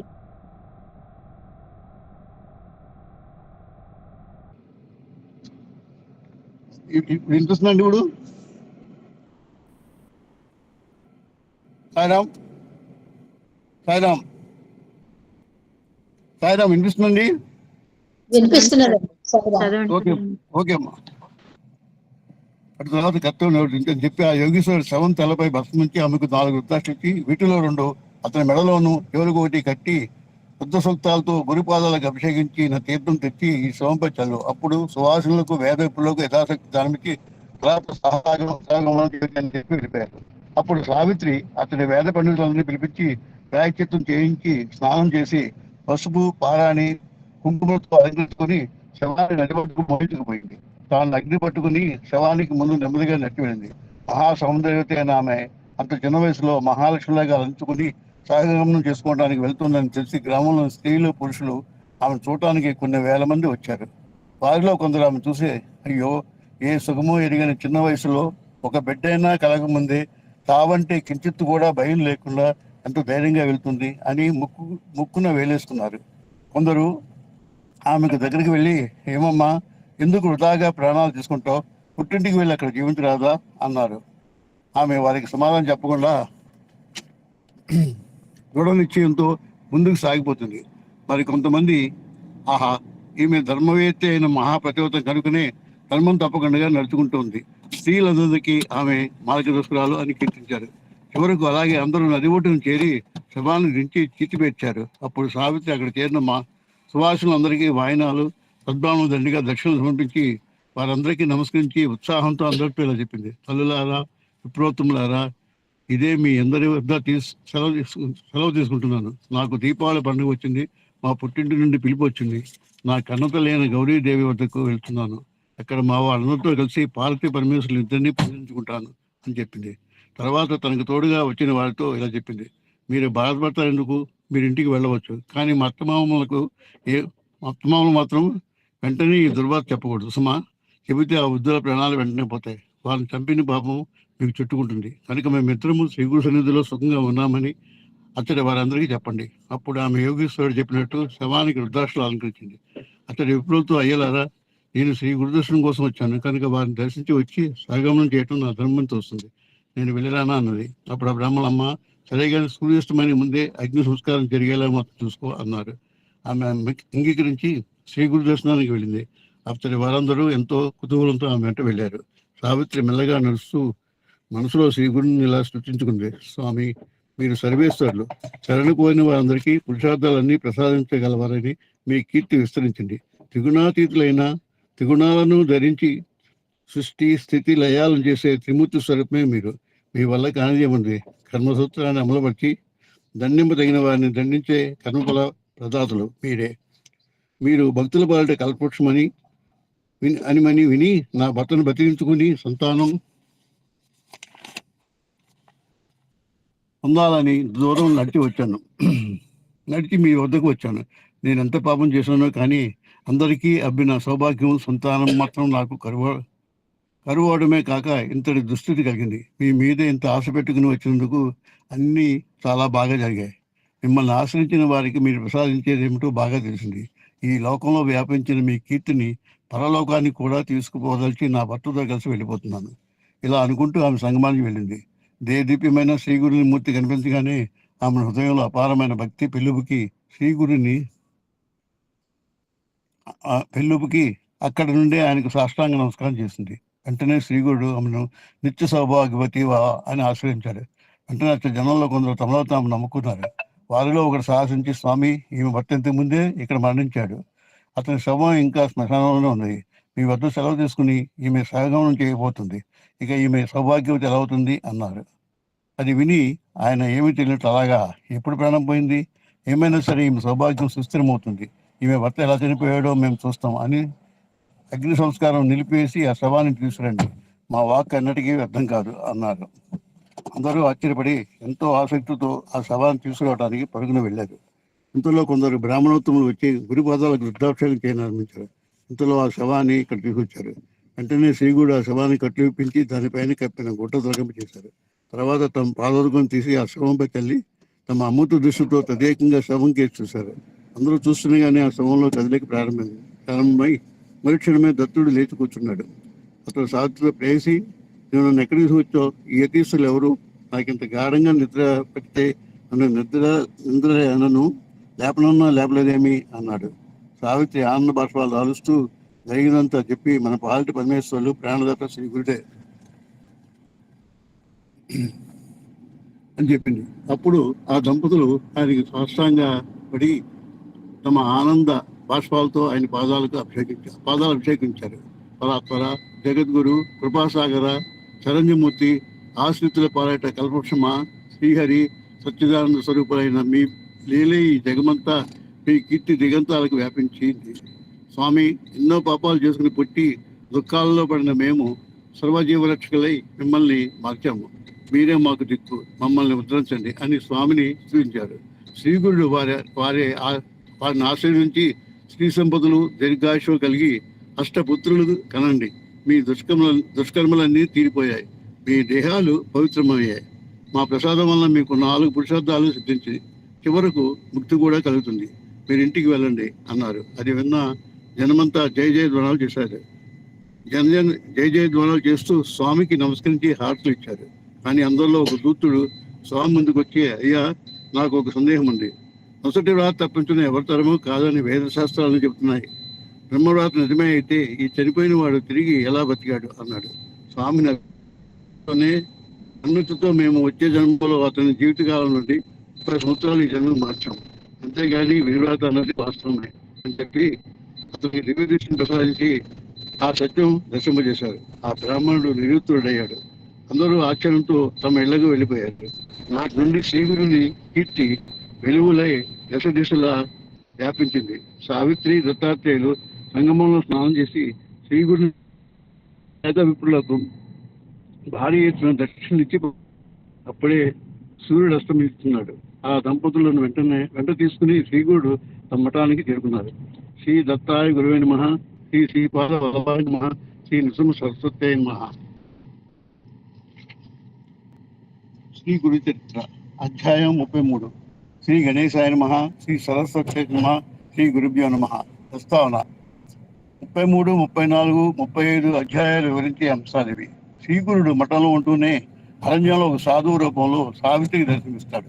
ఇలా ఒకే సమయంలో 1000 రూపాయలతో భక్తులను అనేక ప్రదేశాల్లో అనుగ్రహించిన లీల సాయిబాబా చరిత్రలో కూడా చూడవచ్చు.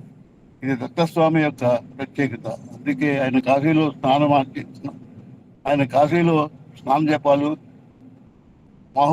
మాహురాపురంలో నిద్ర, కొల్హాపురంలో భిక్ష ప్రతిదినము చేస్తాడని టీడీ ఆర్తలు సూచిస్తున్నాయి. ఒక వేశ్య ఆమె వద్దన్న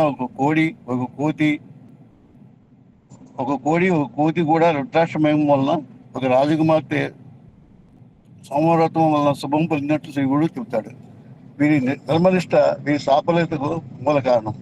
ధర్మనిష్టకు భగవంతునిపై విశ్వాసమే మూలం. భగవంతునిపై అనన్యమైన ప్రేమ ఉంటే ఆయన శాసనమైన ధర్మం మీద ప్రీతి ఎందుకు ఉండదు? ధర్మం లేకుండా రుద్రాక్ష వ్రతము, వేదాధ్యయనము వ్యర్థమని, విద్యాచారమని శ్రీగురుని సూచన.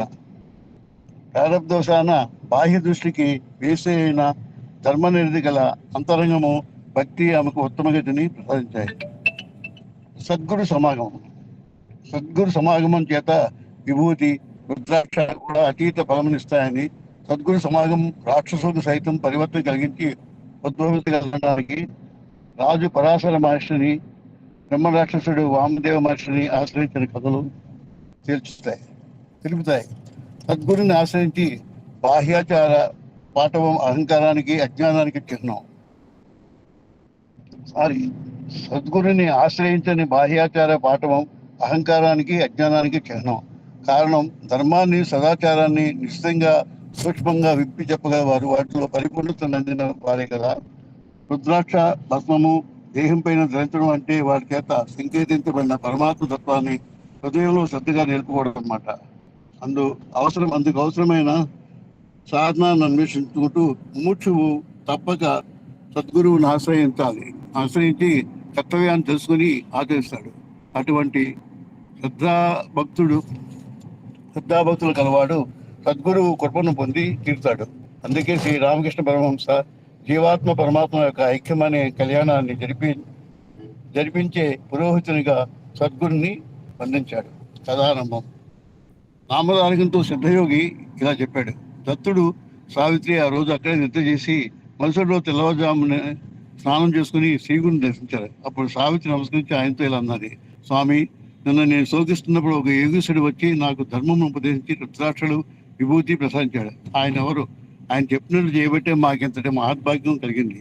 అలా వారి దర్శనం మాకు ఎక్కడ లభిస్తుంది అన్నది. శ్రీగుడు చిరునవ్వులు చిందిస్తూ, అమ్మాయి, నీ పతిభక్తిని చూడదలిచి మేమే మారు రూపంలో నీ వద్దకు వచ్చాం. మీకు రుద్రాక్ష మహిమను తెలియజేయడానికి అవి ప్రసాదించాం.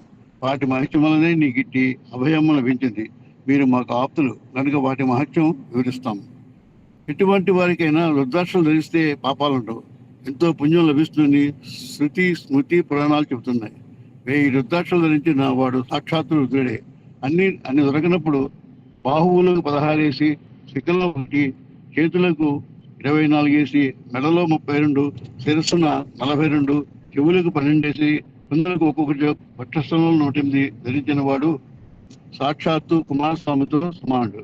వాటికి పగడాలు స్ఫటికాలు చేర్చి బంగారంతో చుట్టి ధరించిన వారికి రుద్రలోకం ప్రాప్తిస్తుంది. రుద్రాక్ష మాలతో జపం చేస్తే అనంత బలం వస్తుంది. భస్మము రుద్రాక్ష ధరించని వారి జన్మమే వ్యర్థము. అది ధరించి స్నానం చేస్తే గంగా స్నాన ఫలం ఉంటుంది. ఏకాదశ రుద్ర మహామంత్రంతో రుద్రాక్షను అభిషేకిస్తే శివలింగార్చనంత ఫలితం ఉంటుంది. రుద్రాక్షలలో ఏకముఖి జన్మరాహిత్యమే ప్రధానం. ఎటువంటి రుద్రాక్షలు ధరించినా 4 పరిశుద్ధాలు సిద్ధిస్తాయి. పూర్వం కాశ్మీర దేశంలో భద్రసేనుడు అనే రాజుకు తారకుడు అనే కొడుకు, మంత్రి సుధర్ముడికి సద్గుణుడు అనే కొడుకు ఉండేవాడు. వారు ఎంతో ప్రేమతో మసులుకుంటూ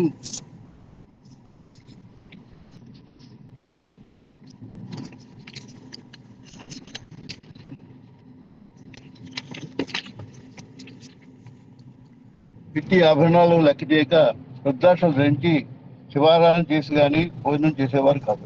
ఒకనాడు పరాశర మహర్షి రాగా భద్రసేనుడు ఆయనకు పూజించి ఆ బిడ్డలిద్దరి విచిత్ర వైఖరికి కారణమేమో చెప్పమని ప్రార్థించాడు.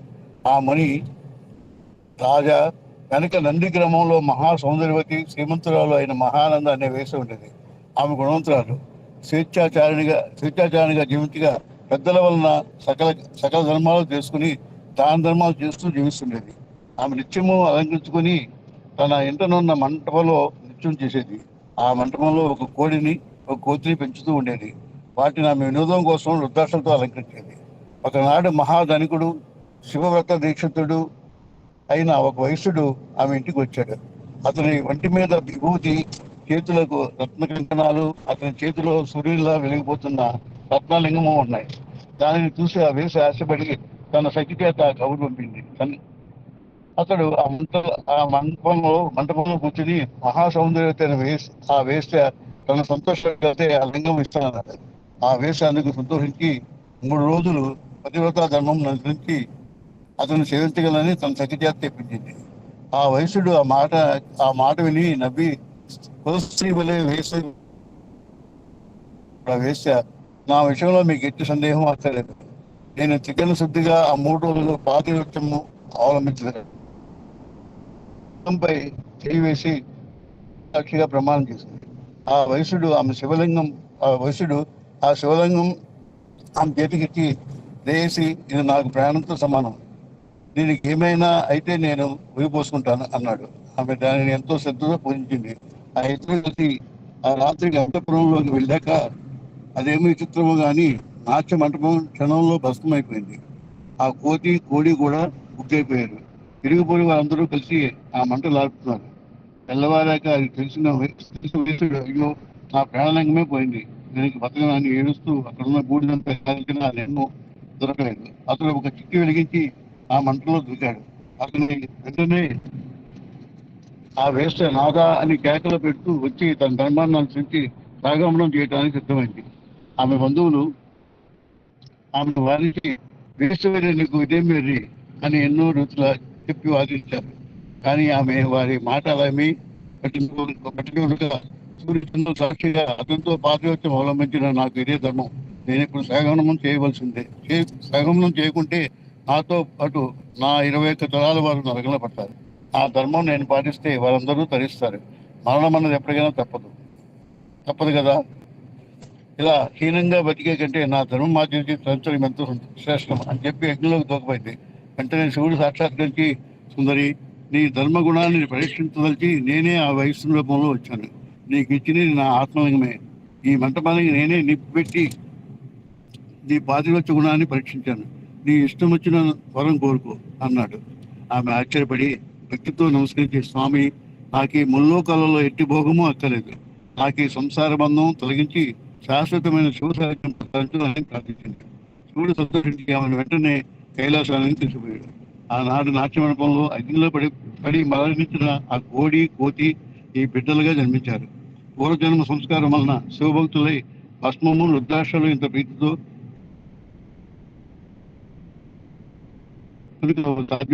రుద్రాక్ష ఇంత మహిమగలదని కలది అని శ్రీ గురుడు చెప్పారు. శ్రీ దత్తాయ గురువే నమః, శ్రీ శ్రీపాద వల్లభాయ నమః, శ్రీ నృసింహ సరస్వతి శ్రీ గురు చరిత్ర అధ్యాయం 34. శ్రీ గణేశాయ నమః, శ్రీ సరస్వతి నమః, శ్రీ గురుభ్యో నమః. చిత్తయోగి అటుపై శ్రీ గురుడు చెప్పిన కథ ఎలా కొనసాగించారు. ఆ రాజు పరాశర మహర్షికి నమస్కరించి, స్వామి, ఈ బిడ్డల పూర్వజన్మ వృద్ధాశ్రమం తెలియకుండానే వాటిని ధరించినా ఇలా రాజపుత్రులుగా జన్మించారు కదా, ఇప్పుడు వాటిని ఇంత శ్రద్ధాభక్తులతో ధరిస్తున్నందుకు ఫలితం ఎలా ఉండబోతుంది అని అడిగారు. పరాశర మహర్షి కొంచెం ఆలోచించి నిట్టూర్చి, రాజా, వీరి భవిష్యత్తు గురించి చెప్తే నీకు కృతం కలుగుతుంది కనుక అది చెప్పడానికి నా మనసు అంగీకరించలేదు. ఆనాడు రాజు ఆనందంతో అదేమిటో చెప్పమని మరీ కోరగా, మహర్షి, నాయన, ఇప్పటి నుండి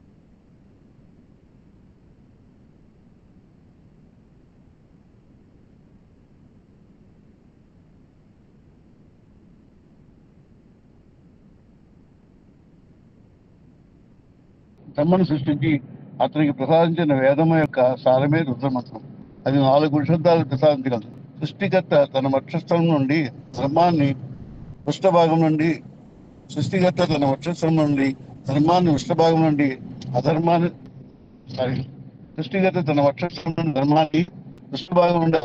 సృష్టించాడు. ధర్మాన్ని అనుసరించిన వారికి ఇహపరాలలో సుఖము, అధర్మము అనుసరించిన వారికి దుఃఖము కలుగుతాయి. కామము మొదలైన వికారాలు అధర్మం నుండి పుట్టినవే. వాటిని అనుసరించి మరెన్నో పాపాలున్నాయి. కానీ ఏ గ్రామంలో రుద్రజపం జరుగుతుందో అక్కడ ఈ పాపాలు ప్రవేశింపలేవు. ఇది సర్వ పాపహరం. పూర్వం రుద్రమంత్రం జపం యొక్క ప్రభావం వలన పాపులు కూడా పరిశుద్ధులు అవడం వలన యముడు బాధపడి బ్రహ్మకు వినించుకున్నాడు. అప్పుడు బ్రహ్మ, యమధర్మరాజా, పదాంధులు, తామసులు, భక్తి లేని వారిని మాత్రమే నీవు దండించాలి. భక్తితో రుద్రమంత్రం జపించే వారిని నీ దూతలు భక్తి లేని వారిని మాత్రమే నీవు దండించాలి. భక్తితో రుద్రమంత్రం జపించే వారి దగ్గరకు నీ దూతలు వెళ్ళనే కూడదు. అల్పాయువు గలవారు కూడా దాని వలన దీర్ఘాయు పొందగలరు. రుద్రమంత్రంతో పవిత్రమైన నీటిలో స్నానం చేసిన వారిని చూసి నీవు కూడా భయపడవలసినది అని చెప్పాడు. కనుక రాజా, నీవు భక్తితో రుద్రాక్షలు ధరించి సద్బ్రాహ్మణుల చేత 7 రోజులు నిరంతర రుద్రాభిషేకం చేయొచ్చు. అందువలన వారు ధర్మాత్మలై సర్వ సంపదలతోనూ కలకాలం జీవించగలరు అనే ఆ విధానం అంతా వివరించి చెప్పాడు. ఆ రాజా ప్రకారమే 100 మంది సద్బ్రాహ్మణుల చేత 10,000 రుద్రమంత్ర గానంతో 7 రోజులు రాత్రింబవళ్ళు సంతోషధారగా శివునికి అభిషేకం చేయించారు. నిత్యము అభిషేక జలంతోనే రాజకుమారులకు స్నానం చేయించారు. చివరి రోజు సాయంత్రం ఆ బిడ్డలిద్దరూ స్పోత పడిపోయారు. అప్పుడు పరాశర మహర్షి రుద్రమంత్రం జలం వారి మీద చల్లాడు. వెంటనే వారు లేచి కూర్చున్నారు. అప్పుడు ఆ మహర్షి బిడ్డల ప్రాణాల అభ్యంతరానికి వచ్చిన యమదూతలను, శివదూతలను వచ్చి తరిమేసి ఆ రాజకుమారులను బ్రతికించారు అని చెప్పాడు. రాజు ఆ సంతోషంతో గొప్ప ఉత్సవం చేసి అంతటి ఉపాయం చెప్పిన మహర్షిని పూజించాడు. ఇంతలో నారదుడు అక్కడికి వచ్చి ఆ రాజకుమారులకు 12 ఏట ఉపముచ్చి బ్రహ్మణులని, అది తప్పితే పూర్ణాయుద్ధాయములని చిత్రగుప్తుడు యమధర్మరాజుతో చెప్పిన విషయం చెప్పాడు. అందుకే శ్రీగురునికి రుద్ధాధ్యాయం అంటే అంత ప్రీతి. కనుక రామదారిక, నీవు నిత్యము రుద్రాభిషేకంతో శ్రీగురుని పూజించు అని సిద్ధుడు చెప్పాడు. శ్రీ గణేశాయ నమః, శ్రీ గురువే నమః, శ్రీ శ్రీపాద వల్లభాయ నమః. సాయిరామ్ సార్, ఈ అవకాశం ఇచ్చిన మీకు అందరికీ నా కృతజ్ఞతలు. స్వామి అందరికీ శుభం కల్పించాలని కోరుతున్నాను. సాయిరామ్.